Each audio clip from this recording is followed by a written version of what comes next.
Strangled Lair is the second zone you enter, and you start off right away learning about some new enemies, the Sporling, and you also meet what is going to be your next new companion, Yatzli. Looks like she could use our help. Let's give her a hand.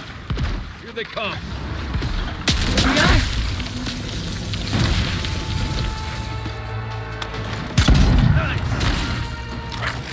Don't get too comfortable. More are on the way.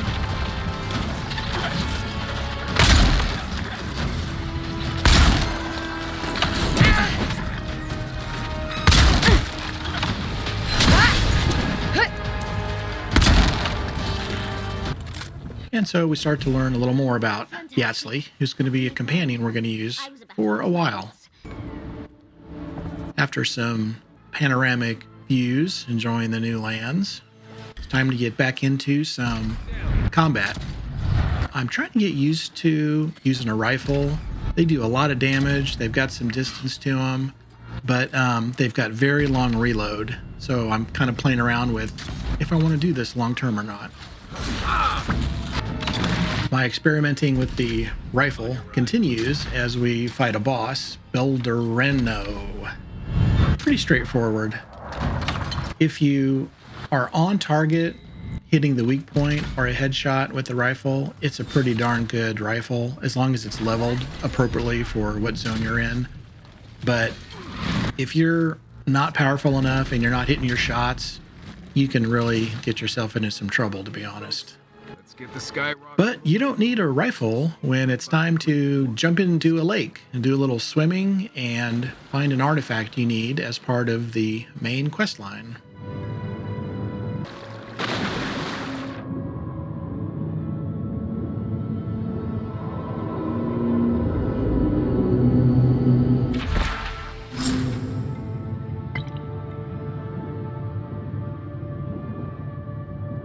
I smell rot.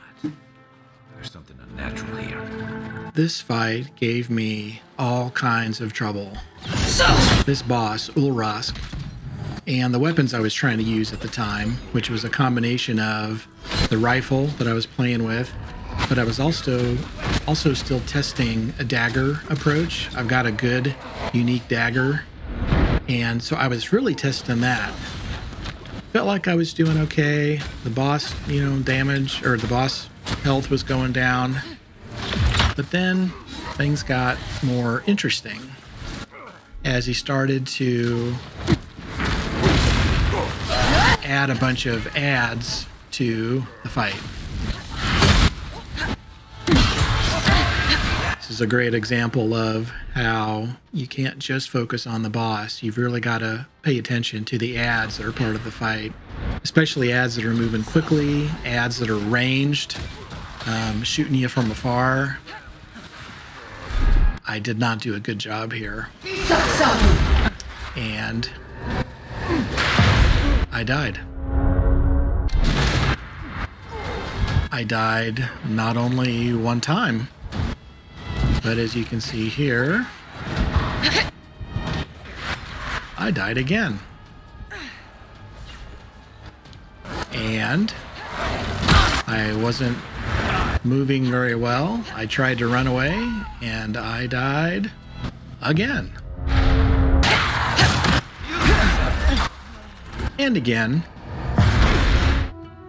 I did finally defeat Ulrak, and I got a new companion, Giada. Giada is a healer build, basically. So I definitely started to play around with her and use her from the healing perspective.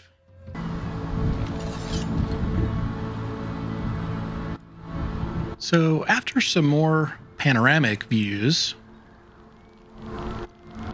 You who bring us kind and some discussion with a god I will learn is called Sepidal, and the steel garrote actually burning an entire village, it was time to get back to fighting some bosses. In this case, it was Isern.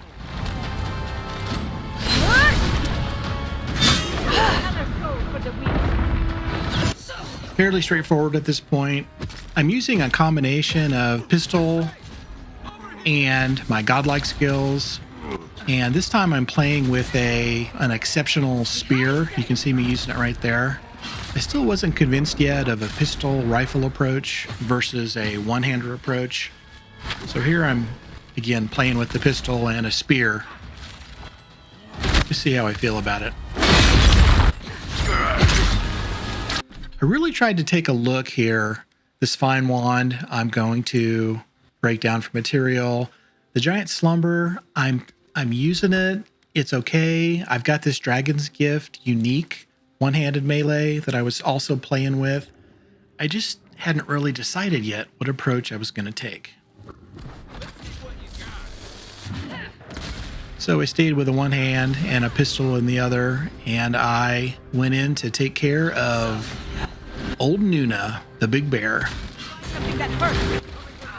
Another fairly straightforward fight, making better use of crowd control, my dodging, switching between my pistol, grimoire, arms, and my one-handed, using more of my grenades, fire and ice and that kind of stuff. Overall, a pretty darn straightforward fight. So after some exploration, had a lot of fun, increased my weapon skills and my combat skills, I was ready to head to the next zone. Stay tuned, watch the next video, and we will go into Thirdborn. See you soon.